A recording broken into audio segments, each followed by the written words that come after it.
আসসালামু আলাইকুম। আজকে আমি এই দুর্ভাগ্য মানুষটাকে নিয়ে কিছু কথা বলবো।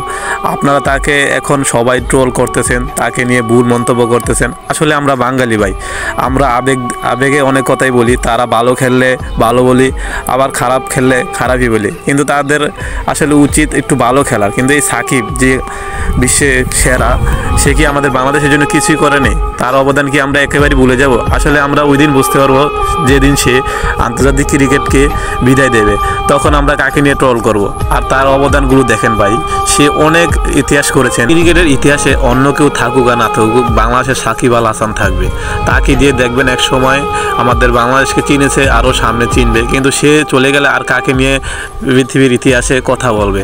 আসলে ভাই, সে দুর্ভাগ্য, সে বাংলাদেশে জন্মগ্রহণ করেছে। আমাদের বাঙালিদের বোঝা উচিত যে আমাদের একটা রত্ন ছিল, এই রত্ন হারিয়ে গেলে আমরা কাকে নিয়ে ট্রল করব?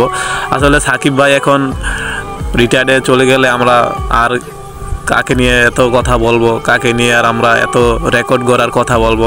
আসলে তাকে রিটায়ার্ড চলে যাওয়া উচিত, যাতে বাঙালি বুঝতে পারে। আর যারা নতুন, যেমন শান্ত রয়েছেন, লিটন, সৌম্য, তানজিদ তামিম, তারাদেরকে নিয়ে আমাদের ভাবা উচিত। তারা আসতে সময় আসছে, তারা কি করবে? তারা তো